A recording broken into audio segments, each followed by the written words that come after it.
부모가 되면 당연한 줄만 알았던 자녀 양육이 인생의 가장 큰 시련이었습니다.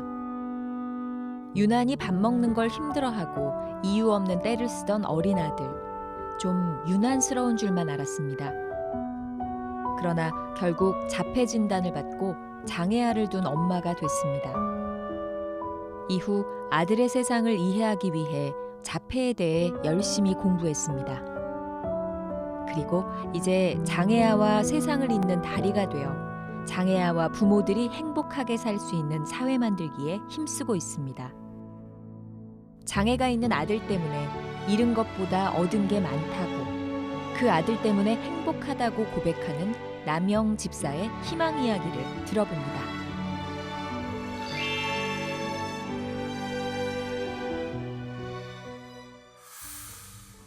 여러분 안녕하십니까? 새롭게 하소서 김학중 목사입니다. 안녕하세요. 전혜진입니다. 예, 오늘 저희가 만나볼 분은요, 좀 이상한 고백을 하시는 분이다, 이런 얘기 들었습니다. 배워서 남주자, 또 부모도 배워야 한다, 이렇게 고백하시는데 네. 한 단계 더 나가서 나는 장애아를 키워서 너무 행복합니다, 이런 고백을 하시는 분이라고 해요.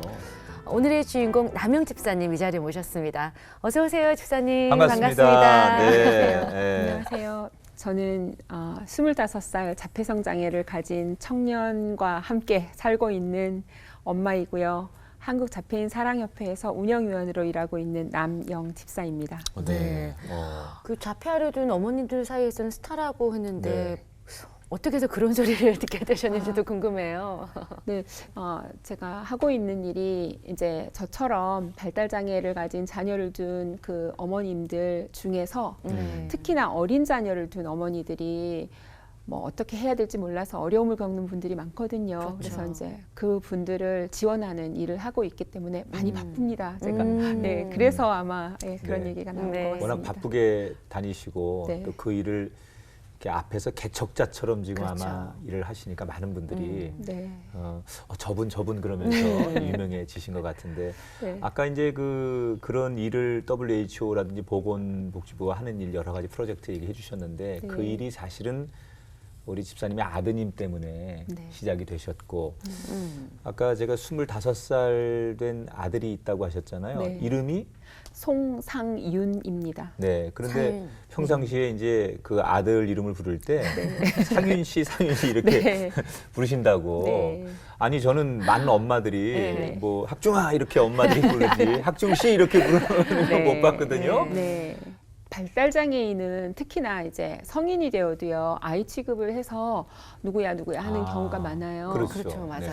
네. 그래서 제가 이제 그 어느 복지관에 갔더니 그 성인들한테 누구시 하는 게 너무 듣기가 좋더라고요. 네. 그래서 이제 20살이 되면서 제가 씨라는 호칭을 선물로 해서 예, 저 스스로도 이렇게 상인화하는 것보다는 네. 상인 씨 하는 게 저 스스로도 좀 이렇게 자존감을 마음을 세워줄 받아들게 수 되고, 있고. 아들을 네. 바라보는 눈이 좀 새로워지죠. 네, 그리고 좀 존중하는 느낌이 들어서 네. 그런 문화를 좀 퍼뜨릴까 해서 먼저 막 쓰고 그 아드님 다닙니다. 반응은 어때요?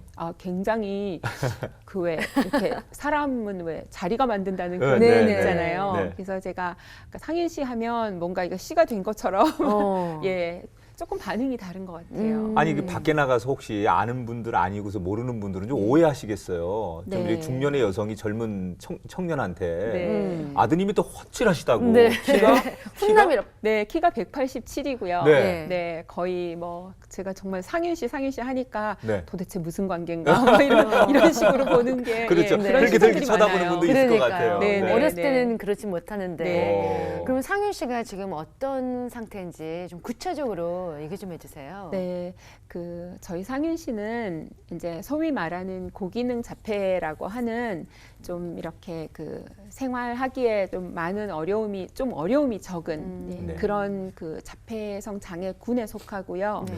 지금 현재로는 굉장히 독립적인 생활을 하고 있습니다. 그리고 그 발달 장애인계의 그 뭐 기업이라고 대기업? 할 만한 예. 네, 대기업이라고 할 만한 그런 회사에서 지금 이제 정규직으로 배송 업무를 담당하고 오. 있고요. 네. 네. 건강한 사회인이 되는 거네요, 지금은. 네. 예. 건강한 사회인이 돼서 투표도 하고 음. 지하철 타고 다니고 어디 자기가 원하는 곳이 있으면 어디든지 갈 수 있고요. 그다음에 가다가 이렇게 배고프면 밥도 사 먹고 네. 자폐성 장애 중에서도 굉장히 이렇게 좀 사회적으로 이렇게 어려움이 덜한 장애지만 양호한 편이군요. 네. 훈련을 받아서 그러신 거죠? 그렇죠. 예, 교육받고. 네, 예. 그렇지만 원래 자폐성 장애가 이런 상호작용이라든지 이런 어떤 그 의사소통 이런 것들이 굉장히 좀 어려움을 많이 가지고 있는 장애예요. 네. 그리고 문화권이 다르다고 저는 표현을 하는데 그 사물을 인식하거나 그 사고를 하거나 하는 방식이 조금 다릅니다. 그래서 비장애인들하고 다르기 때문에 그 틀리다가 아니라 다르다는 그런 예, 표현. 그래서 감정 표현 같은 것도 다르고요. 그다음에 이런 어떤 그 행동 패턴 같은 것도 많이 다르기 때문에 굉장히 좀 사람들이 이해하기 힘든 부분이 많이 있거든요. 근데 겉으로 보기에는 멀쩡해 보이는데 이 사람들이 뭐 가다가 그냥 혼자서 웃는다든지 아니면은 손을 뭐 이렇게 한다든지 네. 그다음에 혼자서 중얼거리고 그런 본인만의 것들, 패턴이 있고. 네, 본인만의 그런 규칙을 따라서 네. 그러니까 예를 들자면 이렇게 코너링을 할 때 90도 네. 각도로 꺾는다든지 네. 네, 거의 그 히틀러 시대의 군인 같은 네, 네, 네. 그런 것들을 한다든지 이런 독특한 패턴이 행동 패턴이 네. 있어요. 그래서 그런 것들이 조금 다르고 그다음에 말을 좀 잘 못 알아듣고 예, 잘 독특한 방식으로 소통을 그렇군요. 예, 네. 하는 어려움이 있습니다. 네. 네. 지금은 이렇게 웃으면서 상윤 씨 얘기를 우리 어머니께서 예. 잘 해주시지만 네. 처음 그 아드님이 이런 자폐 장애를 가지고 있다는 것을 알았을 때 네. 그 어머니의 마음과 가족들의 그 마음은 뭐 어떤 것으로도 표현할 수 없을 만큼 절망적이었을 텐데 네. 제일 처음 언제 그 상윤 네. 씨의 자폐성 증세를 알게 되셨습니까? 저는 아이를 좀 제 또래 친구들보다 늦게 낳고 그다음에 첫 아이고 하니까 잘 몰랐어요. 네. 네, 그래서 애를 잘 못 다뤄서 이렇게 애가 이렇게 말도 안 듣고 불러도 보지도 않고 그러나 보다 마냥 힘들기만 하고 그랬었는데 주변에서 이제 저희 친정 어머니와 저는 이 이웃을 잘 만나서 옆집 언니가 이제 먼저 아이가 좀 이상하다 이렇게 해서 저한테 얘기를 한 게 35개월이었어요. 35개월이면 꽤한 세. 그쵸, 4살, 우리나라 나이로 네. 4살 정도 그러네요. 됐을 때인데 그때 처음으로 이제 소아정신과라는 곳을 갔거든요. 검사를 해보고 처음에는 자폐성 장애라고 나오지 않았어요. 네. 그래서 반응성 애착 장애라 그래가지고 그게 어떤 장애냐면 후천적으로 양육이 잘못되어서 그 초기 애착이 그러니까 엄마와 양육자와 관계, 아이와 관계에서 형성이 되지 않아서 자폐적인 상태로 된 것이다. 이렇게 진단이 나왔어요. 그 얘기를 들어도 엄마 입장에서는 굉장히 네, 마음 아픈 너무 얘기네요. 죄책감 들고. 예. 말도 못하죠. 예. 저 때문에 아이가 자폐 상태로 되었다는 네. 것은 그거는 뭐 절망을 넘어서 다시는 돌이키고 싶지 않을 만큼 거의 맨날 눈물로. 그냥 예. 멍한 상태였어요. 뭐 그래서 이제 치료사 선생님이 시키는 대로 정말 다 했고 네. 그렇게 하면서 가다가 보니까 아이는 좋아지지가 않아요. 네. 왜냐하면 아이가 해달라는 대로 다 하고 치료사가 해달라는 대로 하라는 대로 다 했는데 아이는 좋아지지 않고 그러던 중에 제가 템플 그랜딘 그 여사라고 네. 자폐성 장애인 중에서는 가장 유능하고 지금 그 유명한 분이세요. 네. 그분의 어느 자폐인 이야기라는 책을 치료실에서 읽게 되었는데 네. 저는 너무 놀랬던 게 상윤이랑 비슷한 점이 너무 많은 거예요. 네. 그래서 제가 혹시 얘가 진짜 자폐가 아닐까 네.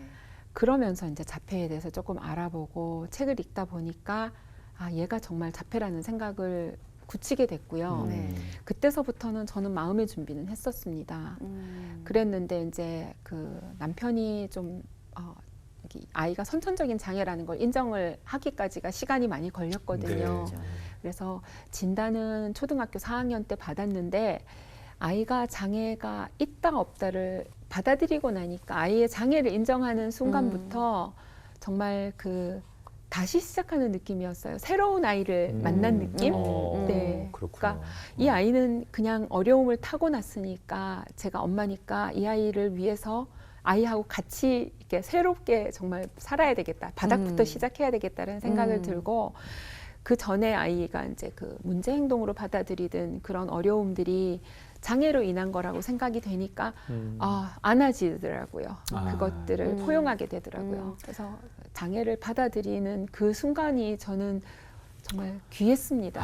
얼마나 그때부터 힘들었겠어요. 시작이었죠. 아니 이제 말씀 못하시지만. 그 증거 중에 하나가 네. 우리 집사님의 별명이 람보 아줌마. 람보하지 마요. 네. 전혀 외모하고는 상관없는. 그러니까 그게 뭐 전투적으로 싸움을 네, 잘해서가 네. 아니라 그 얘기 속에는 얼마나 정말 그 아이를 위해서 치열한 삶을 네. 사셨는지. 그 전에는 정말 내가 이럴 거라고 생각 못했던 삶이었는데 우리 아드님 때문에 그 장애를 인정하고 받아들이면서 그 노력하는 과정들 이것을 그저 사람들이 주변에서 딱 별명 하나로 이분의 인생을 그냥 이렇게 명명한 거예요. 람보 네. 아줌마. 네. 어떻게 해서 람보 아줌마라는 별명이 붙은 건 본인도 아시는 거예요? 네, 그 초등학교 같은 학급에 있는 아이 어머니가 자기 별명이 뭔지 알아? 막 이러더라고요. 그래서 뭐야? 그랬더니 저는 뭐 쌈딱 뭐 이런 걸 줄 네, 네, 알았어요. 네.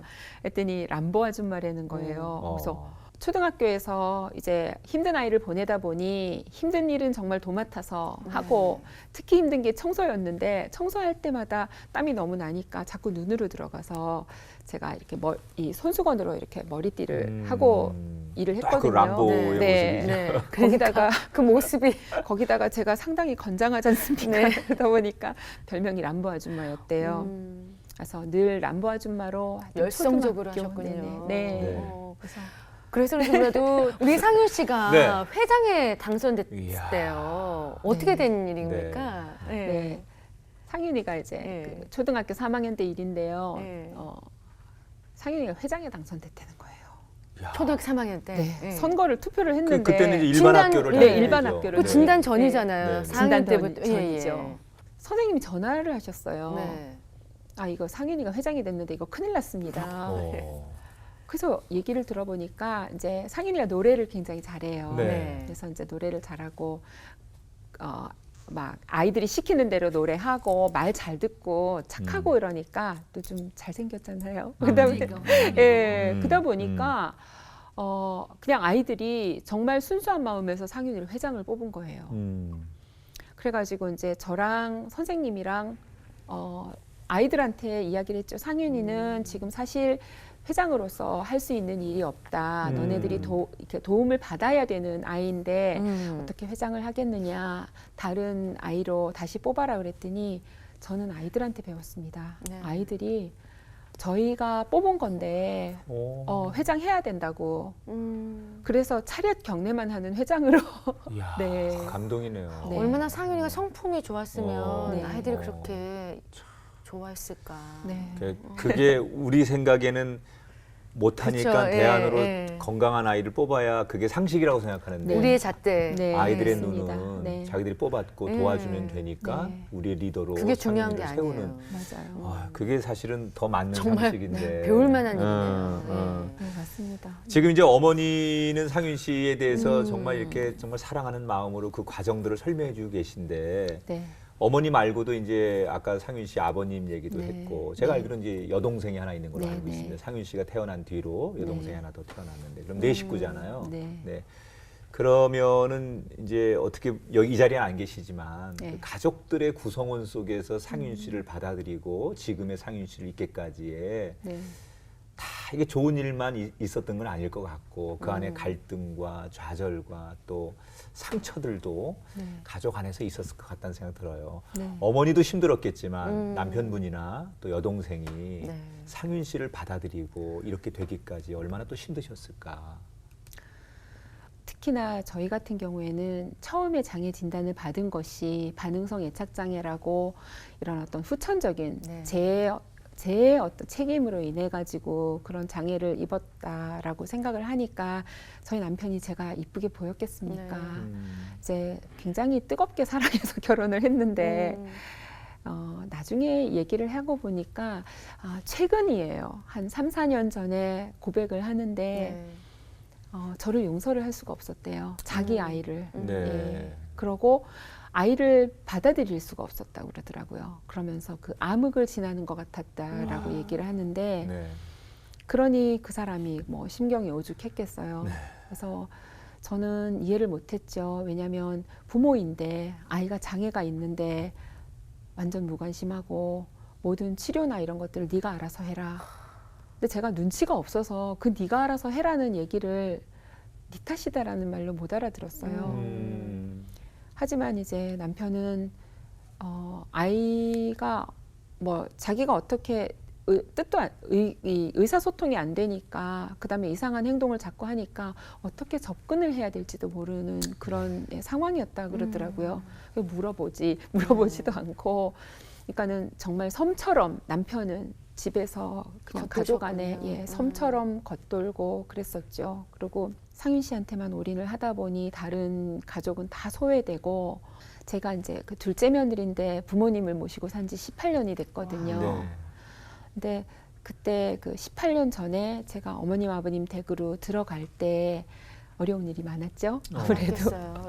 네. 거기다 상윤까지 네. 아프게 되니까. 네. 시집살이를 하신 네. 건데. 네. 어쨌든 상윤이 아빠가 그 아이의 그 장애를 인정하고 정말 늦게 인정했거든요. 중학교 넘어서 이제 받아들이는 것 같더라고요. 어떤 계기가 있으셨어요? 그 계기라는 게 이제 상윤이가 의사소통이 좀 되면서 아빠를 워낙 좋아했어요. 그래서 막 정말 그 눈에 보이는 짝사랑 막 그런 것들이 그 애정이 철철 넘쳐나는 얼마나 또 눈으로. 순수해요. 그러니까요. 네, 막 네. 아빠 하면 이렇게 우리가 하나님 바라듯이 동경하는 아빠. 이런 눈빛으로 어. 보고 그렇게 아빠를 챙기고 그러더니 아빠가 이제 마음을 열고. 마음을 열었는데 정말 그 놀라운 에피소드가요. 저는 상윤이가 핸드폰을 쓸 줄 안다는 것을 몰랐습니다. 네. 근데 어느 날 아빠가 저한테 전화를 해가지고 막 야단을 치는 거예요. 그 남편이 뭐 애를 시켜가지고 뭐 그런 얘기를 하냐, 뭐 어디 뭘 해달라는 얘기를 하냐. 그래서 나는 그런 얘기 한 적 없다. 근데 상윤이, 그러니까 네가 문자 보내지 않았냐 그러더라고요. 네. 근데 제 핸드폰으로 제 번호로 문자가 간 거예요. 네. 그래서 상윤이한테 물어봤죠. 그랬더니 뭐 그 예와 아니오의 경계가 불분명합니다. 네, 네. 뭐 예 그랬다가 아니오 그랬다가. 근데 제가 한번 해보라 그랬거든요. 네. 뒤 문자를 치는 거예요. 오. 그 전에는 문자를 칠 줄 안다는 걸 예. 몰랐어요. 그리고 이제 아빠하고 의사소통이 되는 거죠. 그 그렇죠. 정도면. 네. 그래가지고 네. 아빠가 자기 눈앞에서 네. 자기한테 문자 치는 걸 보고 나서 희망을 가지는 거예요. 네, 너무. 그때 아마 어떤 문이 열렸던 것 같아요. 네. 정말 목사님 25년간 상윤 씨와의 그런 스토리가 고비고비 얼마나 많았겠습니까, 그죠? 네. 정말 그 고비를 다 겪고 지금 이 자리에 오셨는데 돌이켜 보면 또 많은 추억들이 생각나실 거예요. 네네. 그 장애아를 두어서 행복하다라는 그런 역설적인 표현을 감히 할 수 있었던 게 정말 다른 그 사람들이 다른 가족들이 모르는 느끼지 그런, 못하는 네. 그런 일들이 많이 있어요. 그래서 자폐성장애 친구들이 말을 그냥 글자대로 이해를 하는 그런 그 독특한 특성이 네. 있거든요. 그래서 이제 한 초등학교 6학년 정도 됐을 땐가 봐요. 이제 남편하고 그때도 뭐 의견 충돌이 있어서 뭐 이렇게 제가 막 너무 속이 상해가지고 이제 좀 막 울고 막 이러고 있는데 상윤이가 오더니 마음이 참 고운 아이예요. 네. 그래서 오더니 엄마 제가 위로해 드릴게요 이러더라고요. 네. 그래서 제가 정말 내가 이렇게 키우니 아이한테 위로도 받는구나. 그래서 저는 그때 진짜 너무 감사하고 막 감동적이고 막 이런 기적이 있나 드디어. 했더니 저를 쑥 들어 올리는 거예요. 네. 네. 그래서 전 너무 놀랬죠. 그랬더니 엄마 위로했습니다. 위로한 거예요. 위로 들어줬군요. 네. 그래서 제가 진짜 위로가 되네요. 네. 그거. 정말 위로하는 위로. 네. 네. 그래서 그때 제가 이거는 자폐성 장애인하고 살지 않으면 도저히 경험할 수 없는. 네, 경험할 네. 수 없는. 네. 네. 그런 그 순수한 마음에서 이제 아이가 저한테 보이는 그런 그 마음가짐이랄까 이런 것들 네, 그런 걸로 인한 이야기들이 많이 있는데요. 진짜. 네. 그런 이제 고비들 과정들을 잘 이겨 나시면서 이제 아빠와의 관계도 좀 회복이 되고 네. 이제 가족이라는 게 상윤 씨를 받아들이고 한 고비 넘겼구나 이렇게 또 잘 살아가면 행복하겠구나라고 할 쯤에 네. 상윤 씨에게 또 다른 질병이 발견돼서 네. 정말 온 가족을 다시 한번 좌절하게 하는 일이 있었다 그러는데 어떤 질병을 언제 또 발견하게 된 겁니까? 상윤이가 중학교 2학년 되었을 때 그 상윤이 6학년 때부터 우연히 리코더를 시작하게 됐어요. 네. 그래가지고 이제 리코더 이제 콩쿨 나가느라고 준비를 하고 있었는데 그때 상윤이가 그 콩쿨 준비를 하던 중에 뇌전증 첫 증세가 예, 뇌전증, 간질, 예, 네. 간질 같은 네. 그런 네. 흔히 우리가 알고 있는. 네. 네. 그래서 이제 간질을 이제 뇌전증이라고 이름을 네. 바꾸었는데요. 네. 그 느낌이 안 좋아서 바꾸었는데 그 자폐성 장애인들이 보통 25%에서 35% 정도를 이 간질을 가지고 있다고 합니다. 그렇군요. 네. 근데 이제 저는 그냥 딱 첫 발작이 왔는데 지금까지 겪었던 한 8번 정도의 대발작 중에서 가장 큰 발작이었어요. 처음이. 네. 네. 그래서 제 앞에서 아이가 이제 그 아마 죽어가는 것을 보는 느낌이었다라고 그랬을 생각하시면 그 될 시간이 좀 거예요. 오래 걸리나요? 돌아오기까지? 사실 제가 그 기억이 끊어져서 네. 네, 너무 너무 당황스럽고 충격이니까. 너무 네, 힘들으셨겠죠. 이렇게 뚝뚝 끊어져 네. 있을 네, 정도로 네, 네. 예, 이제 뇌전증이라는 그 이중의 장애를 겪고 있는 거죠. 근데 다행히 상윤이는 약으로 다스려지는 네. 뇌전증이라서 지금은 약을 먹고 대신에 이제 약을 꼬박꼬박 챙겨 네, 먹어야죠. 네, 네. 네. 정말 장애를 알게 되고 그 고비를 넘길 쯤에 다시 또 다른 병 때문에 정말 마음이 많이 무거우셨을 텐데 그냥 일반인들은 그런 어려움들을 극복하기가 쉽지가 않거든요. 근데 우리 남인 집사님께서는 잘 이겨내셨어요. 네. 그렇게 이길 수 있는 힘이 어디에 있었을까요? 딱 한 가지입니다. 저는 정말 하나님이 안 계셨으면 제가 버틸 수가 없었어요. 하나님을 어떻게 만나게 되신지도 궁금해요. 네. 저는요, 이렇게 그 하나님의 계획이라는 거를 믿는 사람이거든요. 네. 근데 아주 어렸을 때부터 저를 위한 계획이 있으셨다고 저는 생각을 합니다. 네. 그 증거들이 있고요. 제가 중학교 때 이제 미션 스쿨을 다녔는데, 뭐 그때는 그냥 학교에서 예배드리고, 의무적으로. 네. 그게 전부였고, 그때 목사님이 저희 교목 선생님이라 그랬어요. 네. 목사님이 개척교회를 하셨는데, 이제 그 반장하는 아이들 이제 오라고 하셔서 정말 너무 그 어려운 교회라서 제가 가고 했던 기억이 나고요. 그러고 나서는 교회를 다니진 않았는데 항상 크리스찬이라고 생각을 하고 살았고요.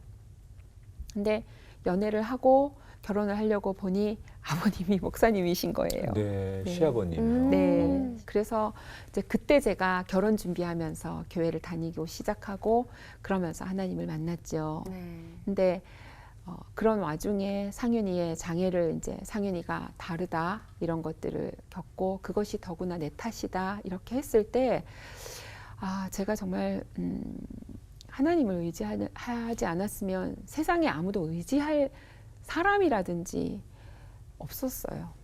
그래서 조각조각 저한테 마음에 들어오는 말씀 붙잡고 그다음에 그 구역 식구들, 네. 예, 구역 식구들 저는 그 구역 모임을 참 소중하게 생각하거든요. 공동체 생활하는. 네. 저한테 너무 도움을 많이 주셨으니까. 네. 그래서 교회 안에 가족들, 그다음에 이제 연령별 모임, 예, 음. 그런 기도 모임을 통해서 제가 하나님을 만나지 않았으면 버텨내지 못했을 거라는 생각을 많이 합니다. 네. 정말 그 말씀한 대로 하나님의 계획이 이런 거였구나라고 이제 그걸 확신하신다고 했는데 네. 집사님께서 오늘 서두에도 말씀하셨듯이 이제는 아드님을 넘어서 이런 자폐 장애를 가지고 있는 주변의 많은 사람들 그리고 특히 정말 이런 과정을 힘들게 지나가는 또 누군가를 위해서 뭔가 롤 모델이 좀 돼야 되겠다. 그리고 근본적인 대책을 좀 마련해야 되겠다고 생각하시면서 이제 새로운 도전들을 계속 하고 계시잖아요. 네. 이 WHO라고 하는 게 이제 우리가 생각하기에는 일반인들은 쉽게 접근하기 어려운 곳인데 네. 어떻게 이제 이런 곳까지 생각을 하셨을까? 많은 장애를 둔 부모님들 저희들이 만났지만 네. 그냥 내 아이를 조금 건강하게 행복하게 해주는 거에 굉장히 혼신을 다하시는 건 아는데 지금 집사님께서는 우리 상윤 씨를 넘어서 지금 네. 이게 우리나라도 아니고 지금 네. 이게 이제 세계 기구에다가 호소를 하고 이런 뭐 모델을 만들고 계세요. 어떤 계기가 있으셨습니까? 큰 아주 오랜 계획이 있으셨다고 저는 이제 우스갯소리 삼아 하는데 제가 사실 중학교 때부터 굉장히 영어를 보는 순간 왜 제 운명 같은 왜 그랬는지 바로 모르겠습니다. 이거야. 네. 영어는 나의 운명. 그래서 정말 너무너무 열심히 공부를 했습니다. 음. 네, 그리고 이제 영어를 전공을 하고 직장도 이제 영어를 좀 많이 쓰는 곳을 택해서 가고 그래서 이제 영어가 가능했기 때문에 이런 일이 가능했을 거라 생각하는데 저를 미리 영어 공부를 시키신 것도 예정에 들어가지 않았을까 하는 그런 네. 생각을 많이 했습니다. 세계 보건기구라고 네. 하는 것은 결국 영어를 써야 네, 그렇죠. 가능한 거니까 한국 분이 뭔가 프로포즈하고 네. 뭐 건의를 할 땐 다 네. 영어로 되는 거니까 사실 그게 뭐 어느 단체에서 도와주는 게 아니라 본인이 지금 그렇게 시작하신 거잖아요. 네, 그 이제 저희 그 한국 자폐인 사랑협회가 네. 파트너십을 하고 있는 파트너로 있는 이제 어티즘 스픽스라는 미국 단체가 있어요. 네. 그게 이제 그 글로벌한 단체인데 세계에서 자폐성 장애를 옹호하는 기관으로서는 가장 큰 기관이고 거기서 WHO하고 프로젝트를 해서 네. 지금 이제 WHO의 MHGAP 액션 프로그램이라고 있습니다. 그 이제 정신건강 갭 액션 프로그램 거기에서 이제 뭔가 프로그램을 한다라는 얘기를 듣고 그게 보니까 이제 Parent Skills Training이라 그래가지고 부모 양육 기술 훈련이라는 네. 프로그램인데요. 이게 이제 발달 장애를 가진 자녀를 둔 부모들이 그러니까 이제 정신적으로 너무 많이 압박이 있고 피폐해지고 아이들이 힘들다 보니 극단적인 선택을 하는 경우가 네, 많이 생겨서 그것을 어떻게 해결을 막기 해볼까? 네, 연구를 해보니까 부모를 교육을 시켜서 역량을 키우면 부모의 행복도가 높아지면 이 그 아이까지도. 자살률도 줄어들고 음. 이런 어떤 우울증도 굉장히 줄어들더라라는 연구가 나왔어요. 네. 그래서 그 어티즘 스픽스하고 WHO하고 같이 그 프로그램을 개발을 했습니다. 네. 그래서 그 전에도 이제 제가 자폐인 사랑협회에서 일을 하다가 주로 이제 영어가 가능하니까 이런 국제적인 일을 관계를 맡아가지고 이제 전부 이렇게 봉사직이거든요. 네. 그래서 하기는 했는데 그 얘기를 듣는 순간 이거 우리나라에 갖고 들어와야 되겠다라는 그런 어떤 사명감 같은 거, 뭐 운명 같은 거 네. 되게 무모했죠. 제가 생각해도 어떻게 했는지 네. 모르겠어요. 네, 네. 네, 그래서 저희는 제가 이제 그 상윤 씨랑 더불어 살면서 초기에 너무 많은 고생을 했기 때문에 어떤 가이던스가 필요했습니다. 이런 지침 같은 게 필요하고 가장 응급처치 같은 거. 그러니까 내 아이가 발달 장애를 가지고 있거나 발달이 늦어진다라고 생각했을 때 제일 먼저 접할 수 대처 있는 방법. 그런 것들이 아직은 좀 미흡하다 생각이 들어서 이 프로그램 내용을 막 대략적으로 브리핑하는 거 듣고 제가 이제 이메일 보내고 그다음에 그분들이 가는 국제학회에 쫓아가가지고 네. 설득하고. 네. 근데 그게 받아들여 주신 거예요. 아니 사실은 이제 이게 말은 참 쉬운데 네. WHO가 이제 세계 보건기구잖아요. 네. 그러면 이런 유엔이나 이런 데를 상대하는 건 되게 외교적인 네. 그런 뭐 공식적인 직함이 있어야 된다거나 네. 아니면 굉장히 어떤 사회적 역량이 좀 역량력이 있어야 있는. 되는데 그냥 평범한 주부셨고 물론 영어를 좋아하시긴 했지만 영어를 잘하는 거하고 감히 그런 큰 기관하고 뭔가 그쵸. 이렇게 딜을 하면서 네. 이게 한국에서 보건복지부에서도 하지 못한 일을 그런 이제 개인이 나서서. 프로포즈를 하셨잖아요. 저는 네. 굉장히 그 일을 하기 전에 네. 이거 될까 과연 뭐 계란으로 바위치기 네. 식이지 않을까 주변에 그런 소리도 들었을 것 같고 본인도 그 확신이 있으셨어요. 내가 하면 된다 이런 마음이 있으셨습니까? 하면 된다가 아니라 그냥 하는 거였거든요. 이 무모함이 어디서 나왔는지 제가 이렇게 한번 가다가 이제 살펴봤더니 제가 이제 그동안에 어떤 일을 계획을 하고 한 게 별로 없어요. 그러니까 처음에는 제 아이 하나만 잘 키우면 되겠다 싶어서 아이를 열심히 키웠고 근데 이제 고등학교 딱 들어와서 아이가 친구들한테 괴롭힘을 굉장히 심하게 당해서 학교를 가고 싶어 하지 않는 그런 상황이 닥치고, 그다음에 학교를 졸업하고 나서 내 아이 하나를 잘 키웠다고 이 사회 안에서 아이가 어떻게 살아나갈까 이걸 살펴보니까 참 답이 안 나오더라고요. 그때부터는 정말 제가 뭘 해야 될지도 모르겠고 그냥 생각이 나면 했습니다. 근데 그게 되는 거예요. 근데 예를 들어서 우리나라에서 이런 이제 성인기를 앞두고 너무 제가 어떻게 접근을 해야 될지를 모르겠고, 그래서 그러면 미국은 그래도 지원이 잘 되는 곳이고, 특히 캘리포니아 일대는 이 자폐성 장애에 있어서는 메카라고 할 정도로 지원이라든지 이런 것들이 잘 된다 하니까 거기를 한번 가서 보자 했을 때 정말 놀라울 만큼 기적적으로 사람들하고 기관하고 맺어주시더라고요. 네. 근데 그렇게 해서 이어져 왔는데, 저는 그게 미리 찍어 놓으신 발자국이라는 것을 사실은 하나님 예비해 몰랐습니다. 놓으신, 네. 처음엔 그래서 미국 가가지고 그렇게 아이가 잘 적응하는 거 보고 네. 굉장히 희망을 가지셨잖아요. 네. 그래서 한국에 돌아왔을 때 그게 잘 한국에서도 네. 그것이 받아들여졌나요? 자폐센터도 그렇고 이런 것도 해봐야지, 뭐 그다음에 그 직업훈련센터도 그렇고 이런 걸 가지고 와야지 하고 한국에 딱 돌아왔는데, 첫째는 사회적인 지원이 지금에 비하면 너무 형편없었어요. 열악했고. 네. 네. 그런 상황에서 할 일은 너무 많고 실마리를 어디서 풀어야 될지를 모르면서 오히려 굉장히 심한 절망감에 제가 정말 그때 제가 이렇게 할 수 없는 거구나. 포기하고 싶고. 네. 어디서부터 시작해야 될지 모르니까. 근데 저는 쉽사리 절망하진 않는 사람인데, 그때는 정말 절망이라는 것을 맛보았거든요. 근데 그래가지고 완전 무력감에 이렇게 있을 때 하나님께서 상윤이와 저를 이렇게 그 피로 이어주신, 엮어주신 그런 이유를 알게 됐어요. 정말 할 수 없다라고 생각을 했을 때 그 절망감에서 그때 이제 어머나 내가 진짜 진심으로 구해봐야 되겠다라는 생각이 들고 가장 뜨거운 기도를 했을 겁니다. 그래서 상윤이 하고 이렇게까지 애를 쓰고 왔는데 정말 다음 단계가 생각이 안 나요. 저 어떻게 하면 뭘 하면 되겠습니까?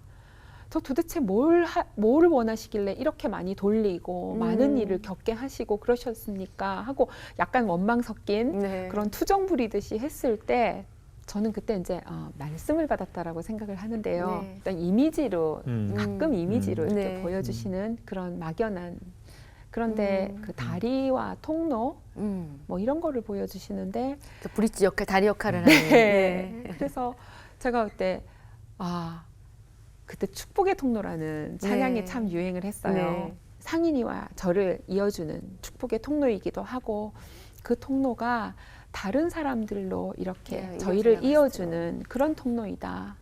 그런데 제가 이어주면서 복을 더 많이 받았거든요. 그래서 저는 그러고 보니까, 지나고 보니까 제가 했던 일들이 개인과 개인을 이어주고 개인과 단체를 이어주고 정말 다리 같은 역할을 많이 했더라고요. 그래서 앞으로도 할 일이 이것이다. 그래서 이제 국제관계에 있어서도 사실 제가 뭐 전부 다 이렇게 모든 일을 다 하려고 하면은 엄두가 안 났을 거예요. 근데 그래 이어주자. 그걸로 시작했습니다. 네. 예, 그렇기 때문에 제가 또 어렵지 않게 그냥 덥석 이렇게 네. 시작을 할 수 있었죠. 뭐 사실 우리 남주희 집사님이 그냥 평범한 대한민국의 한 아줌마잖아요. 네, 주부. 그냥 한 아이의 엄마시고 네. 그것도 장애를 가진 상윤 씨를 키우기에 버거운 엄마. 네. 그리고 조금 나아졌기 때문에 그걸 얼마든지 만족할 수 있는데, 어느 날 이 그런 부모님들이나 또 이런 또 다른 누군가에게 나 같은 시행착오를 겪지 않고 보다 나은 미래를 줘야겠다라고 이제 눈이 떠지기 시작하는 거예요. 그게 이제 소위 저희들에게 사명이라고 하는데, 네. 오늘 방송에 나오셨으니까 많은 시청자분들께 이런 자폐라든지 장애를 가진 분들이 사실은 특이한 게 아니라 조금 특별할 뿐인데 그걸 여러분들 이런 눈으로 바라봐 주셨으면 좋겠습니다라고 하고 싶은 이야기를 좀 말씀하시면 좋을 것 같아요. 네. 제가 지금 하고 있는 프로젝트가 지역 사회를 중심으로 이 발달 장애인 가족을 돕고, 그다음에 그 지역 사회 중심으로 자조 그룹을 만들고 그러는 프로그램이거든요. 네. 그래서 이 이제 섭외가 들어왔을 때 제가 그 생각을 했어요. 교회를 중심으로 이런 어떤 그 어려움이 있는 가정을 모아서 하나의 목장으로 만들어서 그러면 저희는 프로그램은 저희가 가서 해드리거든요. 그런 또 계획을 가지고 이렇게 알리라고 네, 네. 그렇죠. 이런 네. 섭외가 들어온 게 아닐까 하는 좋은 생각이 계획이신 것 같아요. 드는 거예요. 그래서 이제 이거 혹시 이 프로그램을 보시는 목사님들이나 아니면 집사님들이나 그런 어려움이 있는 그런 부모님들이 저희한테 한국 자폐인 사랑협회입니다. 네. 연락을 한국 해주셔서 자폐인 사랑협회. 사랑협회 네. 연락을 해주셔서 저희를 어떻게 도와줄 수 있는 방법을 찾아주세요 하면 저희가 이렇게 얼마든지 찾아가서 이렇게 도울 수 있는 그런 또 하나의 어떤 그 연결고리가 될 수 있는 그런 네. 기회라고 생각하니까 좀 이 방송을 보시는 분들 많이 연락해 주시고요. 또 지나가는 자폐인 보면은 좀 이렇게 사랑스러운 눈으로 한번 누군가의 아들이고 누군가의 사랑하는 사람이고 이렇다는 것을 기억을 해주시기를 좀 꼭 부탁드립니다. 네, 충분히 많은 분들이 공감을 하실 겁니다. 네. 오늘 방송 보고 많은 분들이 상윤 씨 같은 분 보면은 아주 따뜻하게 또 바라보실 것 같은데요. 앞으로 할 일이 좀 많으실 것 같아요. 계획과 기도 제목 있으면 나눠주세요. 첫째는 이제 저희 아버님께서 저에게 산성과 같은 분이세요. 네. 목사님이셨던 시아버님. 네. 그렇게 고백하기 힘든데요, 그죠? 시아버님을. 상윤이를 우리 가족에게 보내주신 것은 그 하나님 아버지께서 무언가 나라를 위해서 큰 일을 하라고 그러신 거다. 그렇게 해서 저희 집안이 이제 직접 이제 복지 관계 일을 해야 되겠다라는 생각을 굳히게 되셨고, 또 이제 저희 남편 역시도 복지 관계 해가지고 일을 이제 준비를 하고 있고요. 지금 이제 하나씩 하고 있습니다. 그렇게 하고 남편이 있고. 원래 하시는 다른 일이 있는데 이제 다음 단계로는 복지 사업의 계획을 가지고 계신다는 그래서 이제 저희 목표는 최종적으로 그 장애인과 비장애인이 그냥 어우러져서 살 수 있는 그런 마을 공동체 그런 것들을 계획을 하고 있고, 지금 이제 준비를 하고 있습니다. 그 준비를 하고 한 가지씩 하고 있고, 그 장애를 가진 자녀를 둔 부모님들께서 사실 눈을 못 감거든요.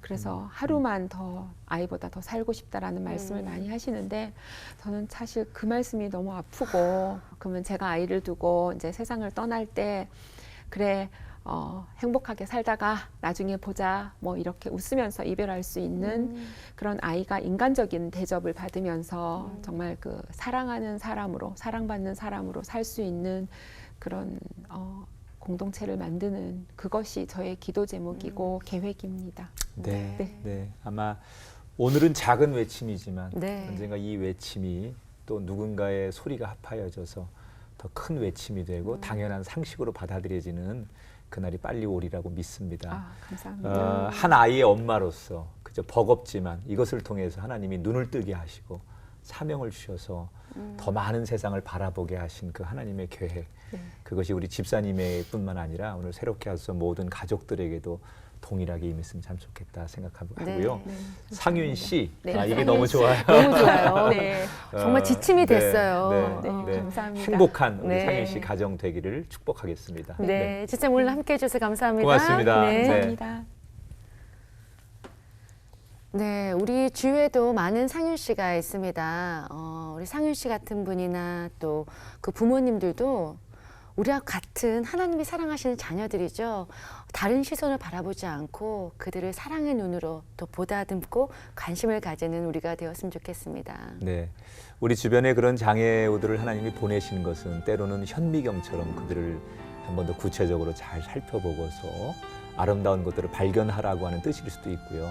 또 망원경을 주시면서 저 멀리 가야 하는 그것도 바라보라고 우리에게 주신 더불어 살아가야 할 하나님의 선물이라는 것 절대 잊지 마시고요.